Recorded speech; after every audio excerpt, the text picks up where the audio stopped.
L'invité de Renaud Blanc sur Radio Classique et Paris Première.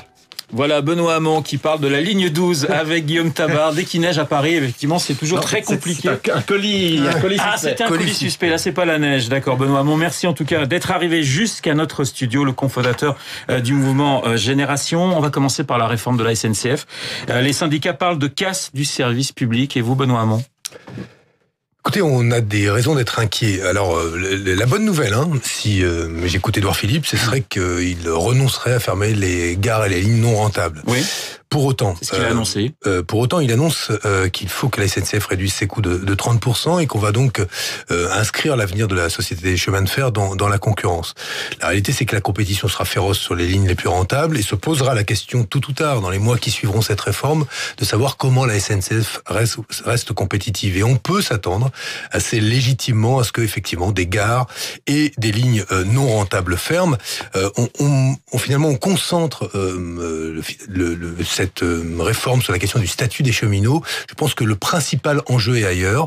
Il est en matière d'aménagement du territoire. Abandonne-t-on des territoires déjà très enclavés ou pas ? Mais lorsqu'une entreprise accumule 50 milliards de dettes, il faut réformer ?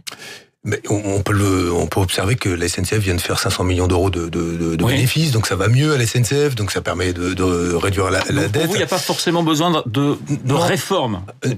Si, on peut toujours tout regarder. La question, c'est de quel point de vue on se place. Moi, ce qui m'intéresse, c'est le service public. Est-ce qu'il est légitime qu'aujourd'hui, sur des pans entiers du territoire, on n'ait pas les mêmes opportunités de mobilité qu'en région parisienne ? Est-ce qu'il est légitime qu'on ait des déserts médicaux ? Est-ce qu'il est légitime que les commerces s'en aillent ? Est-ce qu'il est légitime que les classes ferment ? Non. Et le service public, il doit s'attacher à assurer l'égalité d'accès des citoyens à un certain nombre de prestations, dont la possibilité de se déplacer d'un point à un autre. Et c'est pour cela qu'a été faite la SNCF. Et évidemment, il y aura des lignes non rentables. Évidemment, pour électrifier le sommet des montagnes, ça coûte plus cher. Évidemment, il y a des endroits du territoire où, pour garantir le service public, ça coûte plus cher. Si demain la SNCF se détourne de cela, elle cesse d'être un service public. Et ce sont les droits des Français qui sont remis en cause. Et moi, je leur demande de regarder cela et pas simplement le statut de ceux qu'on nous présente comme des privilégiés, les cheminots.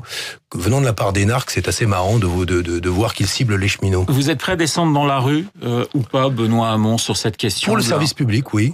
Pour les territoires aujourd'hui enclavés, oui, parce que je trouve que c'est anormal qu'après les bureaux de poste, après les cabinets de santé, après les classes, que ce soit les gares qui ferment, je trouve qu'il y a quelque chose d'incroyablement injuste et indifférent aux inégalités sociales que l'on s'attaque maintenant à la fermeture des gares après avoir laissé des territoires se vider de leur population et de leurs services publics et de leurs activités économiques. Alors, dès que je vous ai parlé de réforme, vous avez dit oui, peut-être, mais en attendant, les Français, eux, veulent. En tout cas, c'est ce qu'on les sondages, ça peut changer, évidemment, mais les Français veulent la réforme. Mais ils veulent la réforme. Quand on regarde les sondages, on peut leur faire dire ce qu'on veut. Quand vous leur présentez les cheminots comme des gens qui font voyager gratuitement leur famille, comme dans un récent sondage, on peut dire oui, c'est un privilège indu. Donc, on veut cette réforme-là. On peut leur montrer que 14 milliards chaque année donnés à la SNCF. Oui, mais est-ce que vous pensez que les Français veulent que leur gare ferme ? Non, mais est-ce que vous pensez qu'ils veulent que leur gare ferme ?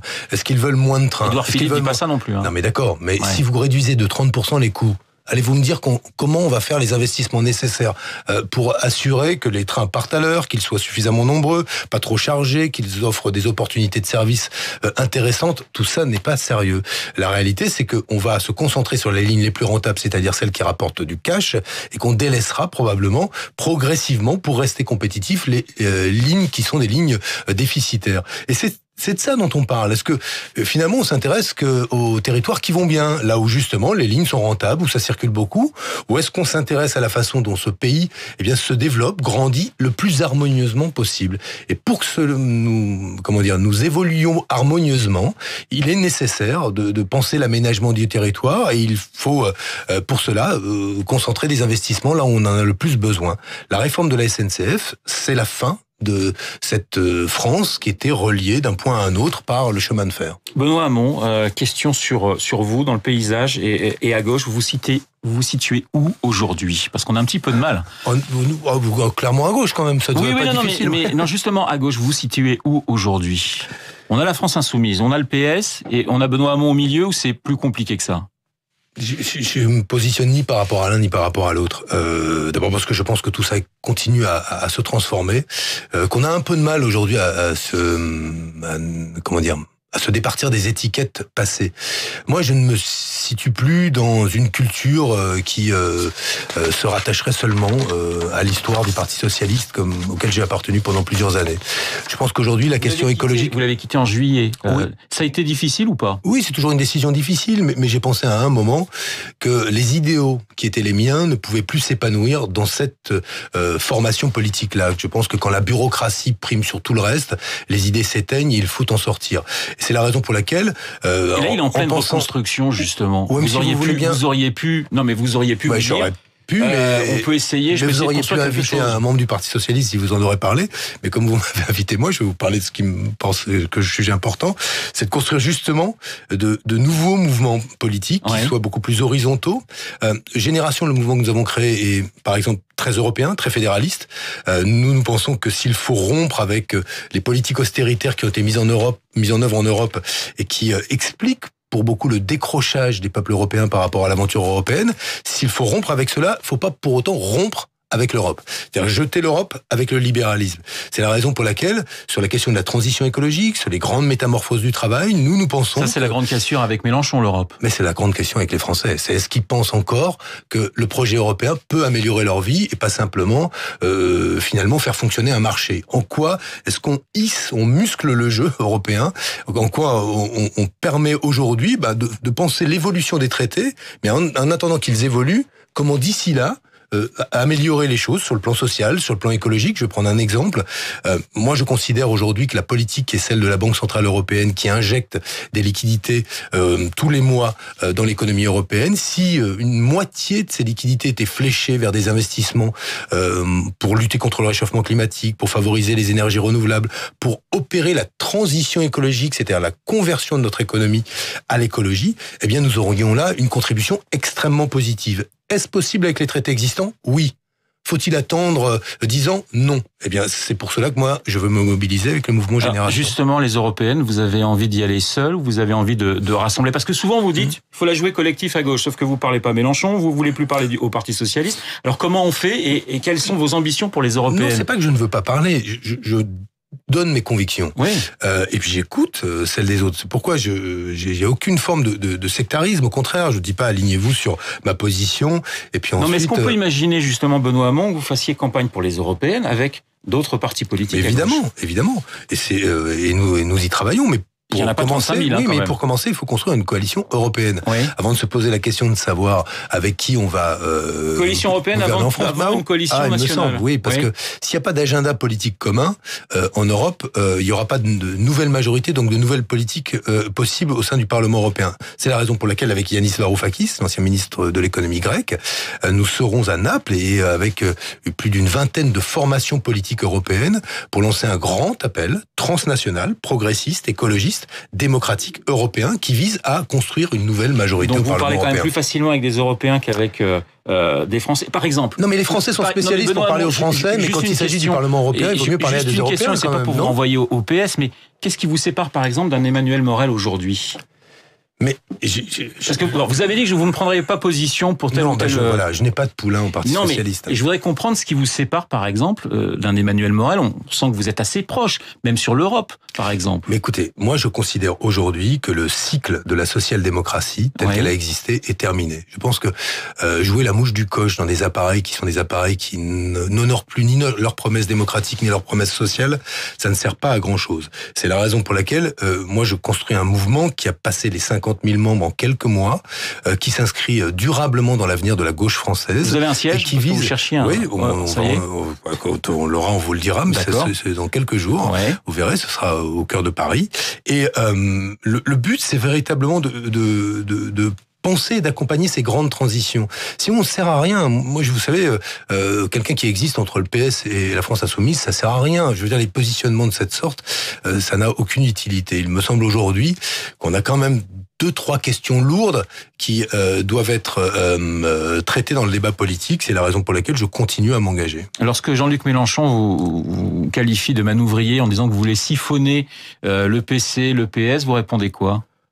On a l'impression d'une un rapport un peu du je t'aime moi non plus avec Mélenchon, parce qu'un jour vous avez envie de parler avec lui, mais lui veut pas, et puis après c'est l'inverse. Mais non, mais je pense que tout ça c'est du cinéma, et ça m'intéresse pas beaucoup. Mon objectif, je serai aujourd'hui au salon de l'agriculture, c'est parler alimentation, c'est discuter de la manière dont demain on s'assure que notre modèle agricole est moins productiviste, moins tourné vers l'export et davantage attaché à assurer une qualité de l'alimentation pour tous, ce que beaucoup d'exploitations agricoles font.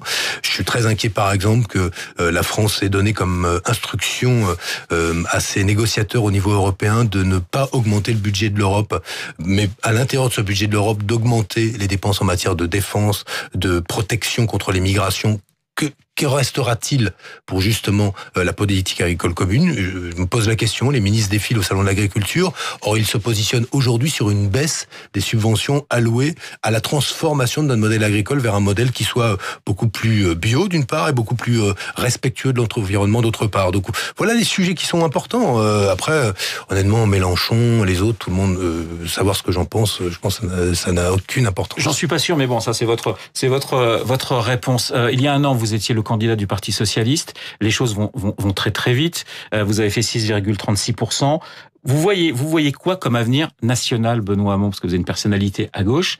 Est-ce que vous avez envie, simplement d'acquérir le pouvoir, par exemple, en 2022 ou pas? Moi, je pense qu'il faut parce que vous parlez beaucoup de l'Europe, pardonnez-moi, mais j'attends un petit peu sur le côté national, même si c'est lié forcément. Est-ce que vous avez envie, est-ce que vous avez encore une ambition nationale?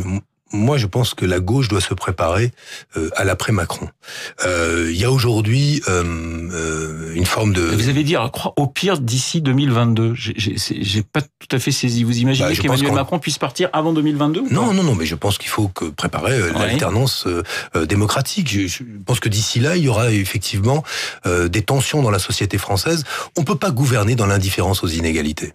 On peut pas faire ce qui se fait dans les écoles aujourd'hui. Vous rendez-vous compte? Moi, j'approuve ce que fait Blanquer sur le ministre de l'Éducation nationale, sur le CP-CE1 dans les zones d'éducation prioritaire. On dédouble les classes, 12 par classe. C'est formidable. Ça permet de mieux suivre les gamins.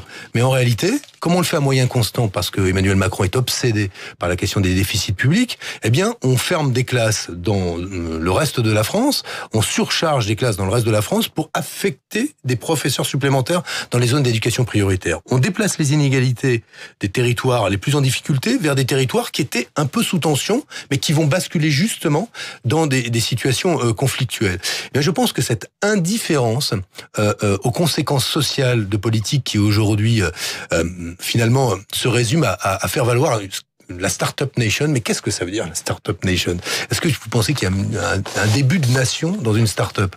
Start-up, ce sont des entrepreneurs qui visent à court terme à réussir un projet entrepreneurial et souvent à vendre pour s'enrichir leur entreprise. Pas que, il peut y avoir des jolis projets derrière, mais ça ne résume pas un projet politique. Donc Génération aura un projet politique, Génération a déjà un projet politique. Oui, va présenter des candidats dans les différentes élections. Et aspire à être la force centrale de la gauche française, une force extrêmement ouverte, non hégémonique et soucieuse de dialogue. Ce que j'essaye de faire, c'est pour ça que je pense que ça ne se résume pas à des dialogues entre chefs au gré de leurs humeurs. Merci beaucoup, Benoît Hamon, d'avoir répondu à mes questions. Merci le cofondateur de Génération, l'invité ce matin de Radio Classique et de Paris Première.